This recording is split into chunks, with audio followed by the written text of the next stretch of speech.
ਅੱਜ ਮਾਸ਼ਰੇ ਦੇ ਵਿੱਚ ਅਸੀਂ ਵੇਖਦੇ ਹਾਂ ਕਿ ਜਦੋਂ ਇਨਸਾਨ ਮਰ ਜਾਂਦਾ ਹੈ, ਹਰ ਬੰਦਾ ਚਾਹੁੰਦਾ ਹੈ ਕਿ ਅਸੀਂ ਉਹਨੂੰ ਮੋਢਾ ਦਈਏ। ਨੇਕੀ ਦਾ ਕੰਮ ਹੈ, ਸਵਾਬ ਦਾ ਕੰਮ ਹੈ, ਬੜੀ ਚੰਗੀ ਗੱਲ ਹੈ, ਮੋਢਾ ਦੇਣਾ ਚਾਹੀਦਾ ਹੈ। ਔਰ ਫਿਰ ਜਦੋਂ ਇਨਸਾਨ ਮਰ ਜਾਂਦਾ ਹੈ, ਜਿੰਦੇ ਨੂੰ ਨਹੀਂ ਅਸੀਂ ਪੁੱਛਦੇ। ਜਦੋਂ ਬੰਦਾ ਜ਼ਿੰਦਾ ਹੁੰਦਾ ਹੈ ਉਦੋਂ ਨਹੀਂ ਅਸੀਂ ਉਹਨੂੰ ਪੁੱਛਦੇ। ਮਰ ਜਾਂਦਾ ਹੈ ਫਿਰ ਕੋਈ ਨਾ ਕੋਈ ਉੱਠ ਖਲੋਂਦਾ ਹੈ, ਇਹ ਕਫਨ ਦਫਨ ਮੇਰੇ ਵੱਲੋਂ ਜੀ, ਇਹ ਦੋ ਦੇਗਾ ਮੇਰੇ ਵੱਲੋਂ ਜੀ, ਇਹ ਮੇਰੇ ਵੱਲੋਂ ਜੀ। ਯਾਨੀ ਕਿ ਹਰ ਬੰਦਾ ਨੇਕੀ ਕਮਾਉਣ ਲਈ, ਆਪਣੀ ਵੱਡੋ ਕਰਨ ਲਈ, ਆਪਣਾ ਮਾਸ਼ਰੇ ਦੇ ਵਿੱਚ ਆਪਣਾ ਨਾਂ ਕਰਨ ਲਈ ਫਿਰ ਅਸੀਂ ਉੱਠ ਪੈਂਦੇ ਹਾਂ। ਲੇਕਿਨ ਮੋਢਾ ਦੇਣਾ ਤੇ ਜ਼ਿੰਦਾ ਨੂੰ ਦੇਣਾ ਸਿੱਖੋ। ਜ਼ਿੰਦਾ ਨੂੰ ਮੋਢਾ ਦੇਵੋਗੇ, ਉਹ ਦਿਲੋਂ ਤੁਹਾਨੂੰ ਦੁਆਵਾਂ ਦੇਗਾ, ਉਹਦੀਆਂ ਦੁਆਵਾਂ ਤੁਹਾਨੂੰ ਲੱਗਣਗੀਆਂ।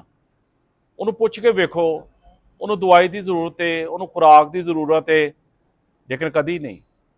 ਮਰ ਜਾਏ ਨਾ ਬੰਦਾ, ਉਦੋਂ ਹਰ ਬੰਦਾ ਨੇਕੀ ਕਮਾਉਣ ਲਈ ਜਿਹੜਾ ਨੂੰ ਤਿਆਰ ਹੋ ਜਾਂਦਾ। ਉਹ ਨੇਕੀ ਕਮਾਣੀ ਜੇ ਤੇ ਜ਼ਿੰਦਾ ਨੂੰ ਮੋਢਾ ਦੇਣਾ ਸਿੱਖੋ।